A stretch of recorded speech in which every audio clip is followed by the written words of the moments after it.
I wish we had 3% 30-year mortgages again. We may never see those again. Like, this is the new normal. This type of environment could also last for an extended period. This is what it looks like for 5-8 years. I almost don't see that changing all that much in 26. And then we're going to get into 27, and there's going to be election in 28, and who knows, right? Will AI take jobs? It will take some, but it will create others. How does that impact the economy? All right, welcome to another episode of Leaders in Lending. Today we're going to talk about the 2025 credit crunch. As we all know, most institutions are tightening credit, probably not for the best, but it's been something that's been ongoing now for the entire year. Barry, would love to get your perspective on kind of what's driving the tightened credit in 2025. Yeah, overall, I think just uncertainty, right? Since we've had a new administration come in January. There were threats of reductions in government workforce, which some have come to pass and some haven't. The regulatory environment's sort of been turned a little bit upside down. The CFPB doesn't seem to have as much maybe forward influence as an expectation than maybe what they had in the past. But then just in the economy, we've been waiting for a recession, hasn't come. Been waiting for rates to reduce, hasn't come. Been waiting for unemployment to climb. Hasn't necessarily, I mean, it's come up a little bit, but the labor market's still really strong. So all the sort of fundamental economic conditions that would normally predate a credit crunch haven't necessarily come to pass. So it's been more about our expectation or worry that's coming. And that's actually a prudent approach.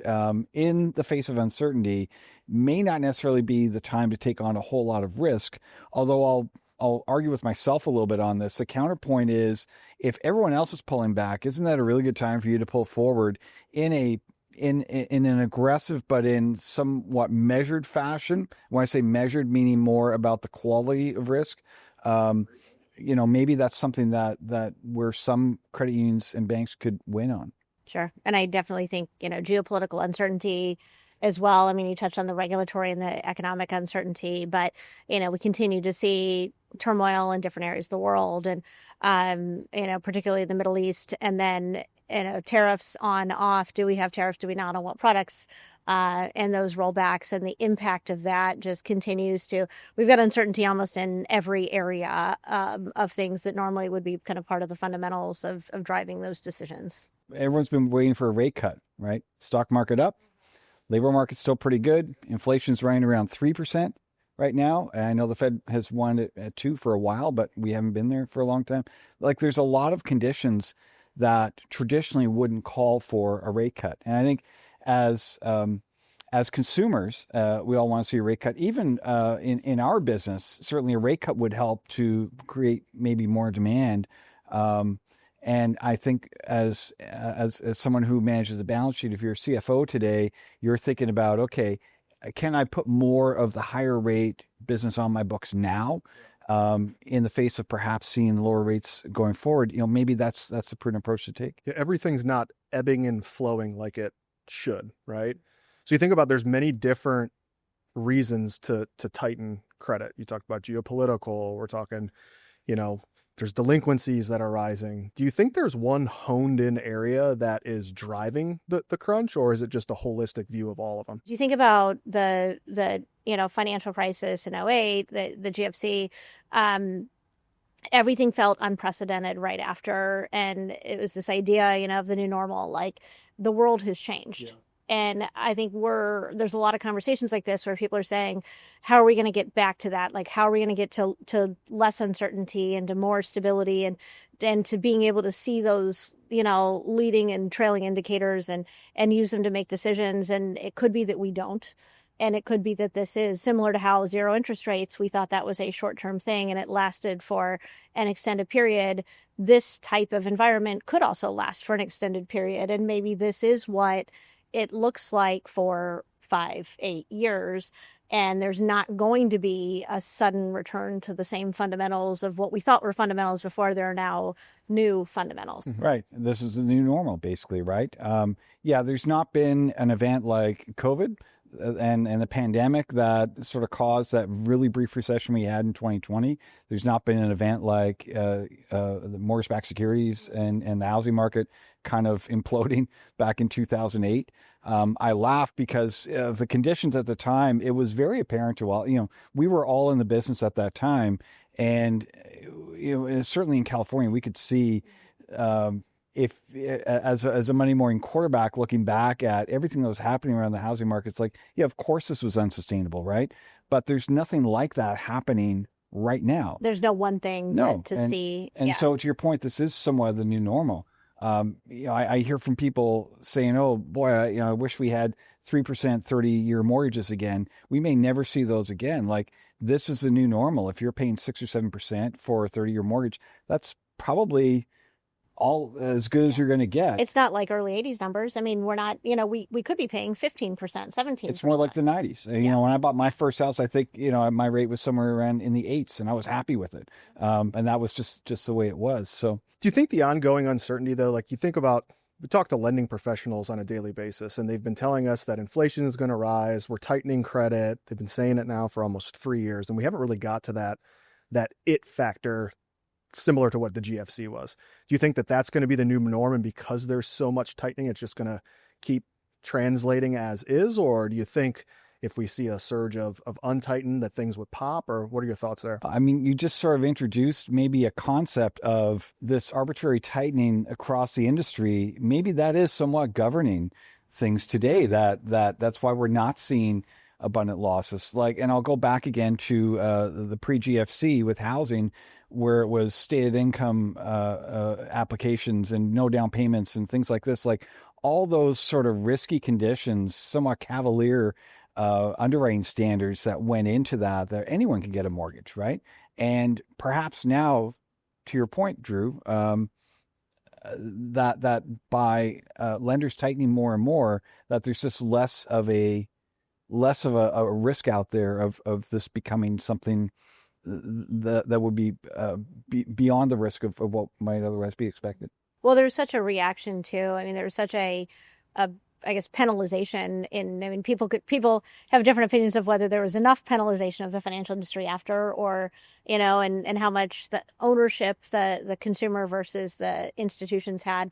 But like there were certainly a lot of repercussions and consequences, and like Dodd-Frank and a lot of other regulation, Federal Reserve tri-party repo reform came out of the GFC, and so it is possible that a lot of those things are actually working well and better than maybe we think, because maybe we're all kind of waiting for that other shoe to drop, and maybe it's not. Maybe there isn't another shoe to drop. Maybe it will not right? drop. Right. Or maybe it'll drop in a different way next time that hasn't happened before. So then maybe we put our foot on the gas again, not all the way to the floor, right? But take it a little bit less off the brake, a little more on the gas. Then maybe that would be a good approach right now. Yeah, I know we've talked a lot about this in prior podcasts of leveraging the use of AI models to predict risk more effectively, right? So you think about, you want to take your foot off the brake and press the gas a little bit again.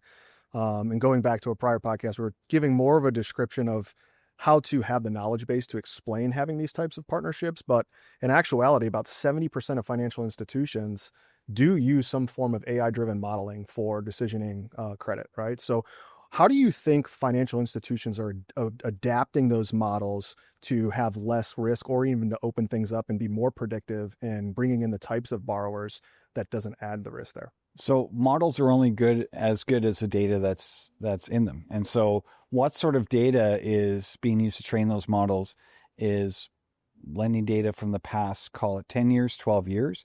Now, what's been happening in the last 10 to 12 years? We went from ZIRP into, a little recession around COVID, and you could almost sort of throw out that little 18-month period because it just was unprecedented in terms of what happened with deposits, and then, it was kind of dropping again. So these models are trained on that data over that time period, which, if we are in a new normal, then wouldn't that mean that the data that's in those models is actually going to be maybe a better predictive value than maybe data that was happening before the GFC, for example. Sure. Like you need to actually look at the more, like, have a little bit more recency bias, like intentionally in how you're thinking about training a model. Because I think there's a lot of times, like even COVID's a great example, that people looked back at that and said, oh, well, that was an unusual environment. Well, maybe it was, but it also happened in real life. So things that are unusual environments actually occurred. So you can't skip it, right? In your model. You can't just toss that data. Yeah, like you have to understand that there were liquidity injections from the federal government and deposit increases, and also with a zero interest rate. So it was unusual, but it actually occurred. And so, like, how do you incorporate that in thinking about what could happen next and how to plan for it? I think most often too, like we've seen it over the past few years, the resiliency of the American consumer is there. They figure it out. Whether a piece of paper tells us inflation has increased X%, like things have stayed fairly stable, at least to my knowledge base, to be able to open up the risk door a little bit more. So thinking about, most institutions in some facet are leveraging an AI-driven model for predictive risk. Is there a way that credit unions can expand their approval without adding additional risk outside of leveraging the use of models? So outside of using models, like how else can they kind of expand their approval? I mean, I certainly think, a key theme, automation, and it doesn't have to be predictive AI, right? Like we talk a lot about underwriting, which is more of a predictive AI, but thinking about using generative AI, agent AI, chat agents to improve their customer member experience, improve the digital process. I think a lot of those things can also drive approval because they reduce friction in the flow. They increase the chance of that new member being, satisfied and getting the product that they need. And that's not taking on any additional risk. It's actually reducing operational risk while increasing the likelihood of approvals. All right, so going back to the whole theme of different levers. So we talked about non-model type of approvals, leveraging models, which seems to be the kind of the new norm. Credit unions have their fingertips at a bulk of different ways of leveraging risk through participations, through whole loan purchases, through many different areas. So what are the smartest levers you think current state that credit unions can kind of pull to expand their access without adding that risk? Yeah, I've always been an advocate for participation loans as a way of changing risk on your balance sheet. You may be over-indexed in certain asset classes and under in others. So it's a smart way to manage risk. It's also a smart way to sort of manage any sort of prepayment risk you may have, duration of your portfolio, and also just to expand your balance sheet. It was always sort of the dilemma between the CFO and the lending professional as to, well, are we going to put it in investments? Are we going to put it in participations? But sort of looking at the mathematics of it, participation is usually one out, depending on, of course, the asset class you're looking at. But I've just always felt that that's an underused lever in a lot of credit unions. It's easier to go out and buy treasuries. It's easier, your brokers are always sort of offering those sorts of things. Not every broker is offering participation loan pools at the same rate and level as they are other investments.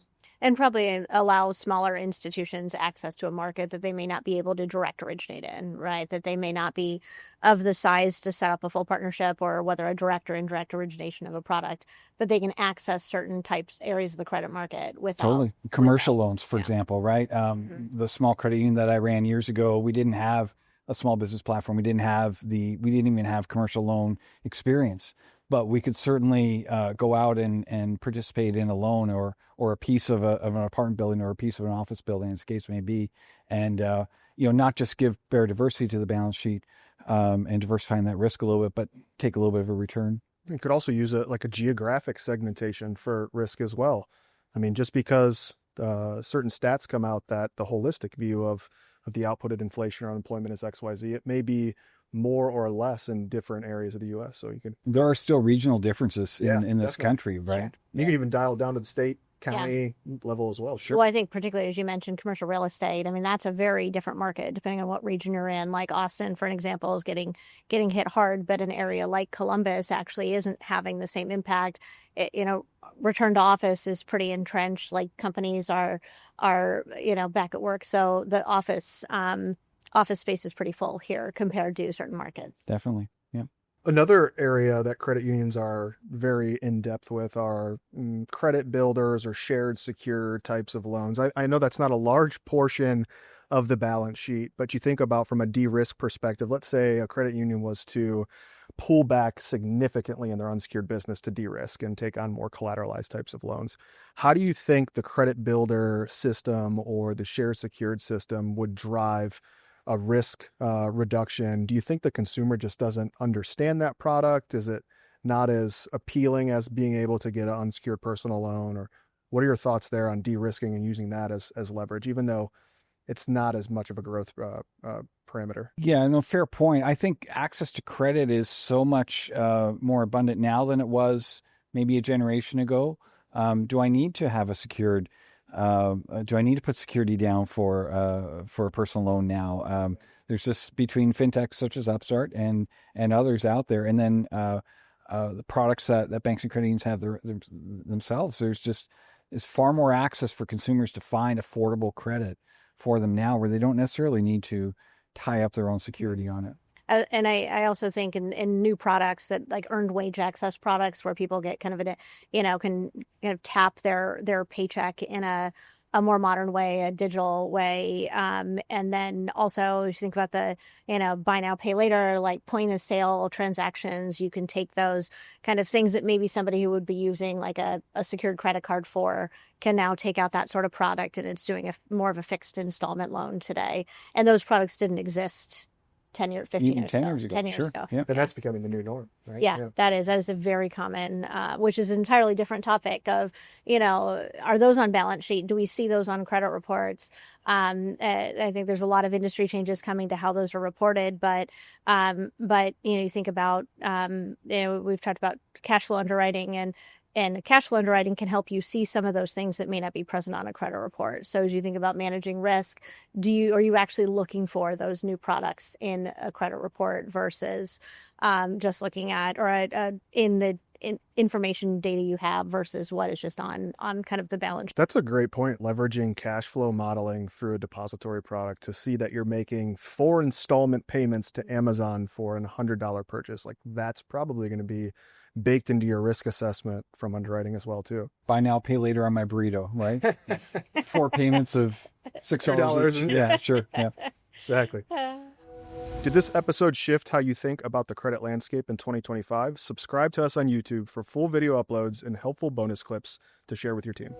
Yeah, so we talked a lot about the credit crunch in 2025. I want to end the podcast here with, what are your thoughts or bold predictions as it relates to what's coming in 2026?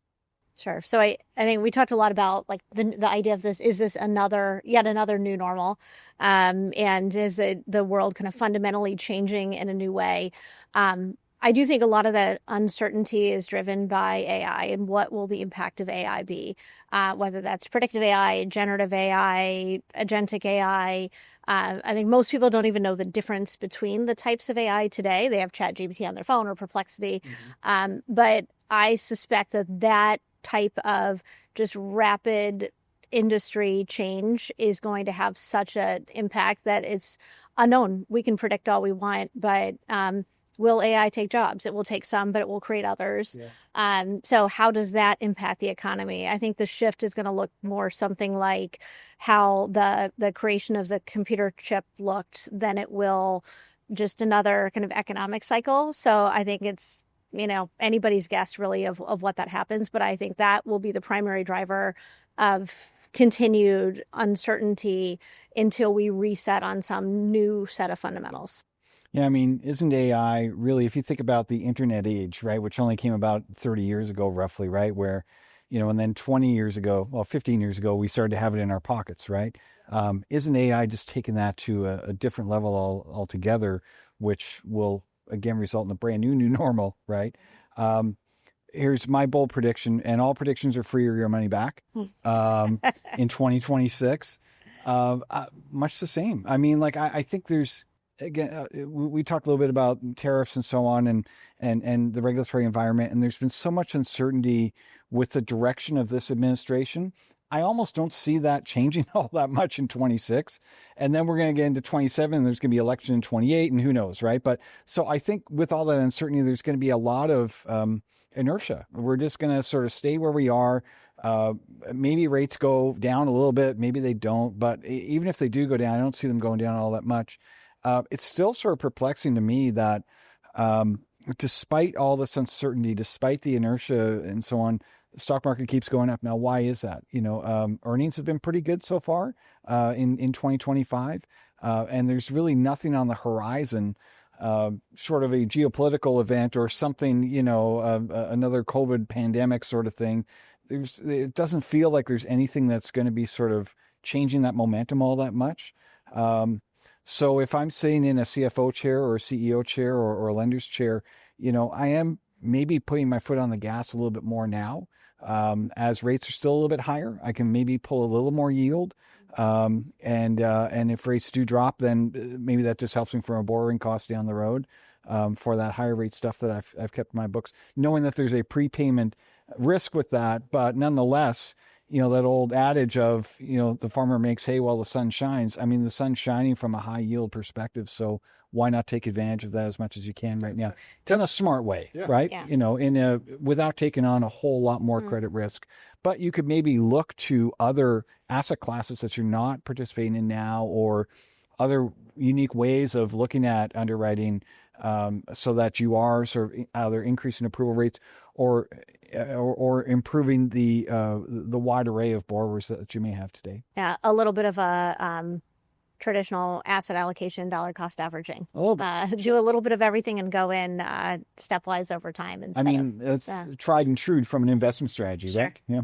So put your foot on the gas, but stay in the school section where you can't go above 20 miles an hour. Test it out, right? You said maybe 45. Yeah, you covered your speed, but 20 is pretty slow. But yeah, I think faster rather than slower. All right, well, thank you for listening to another episode of Leaders in Lending. We'll see you next time.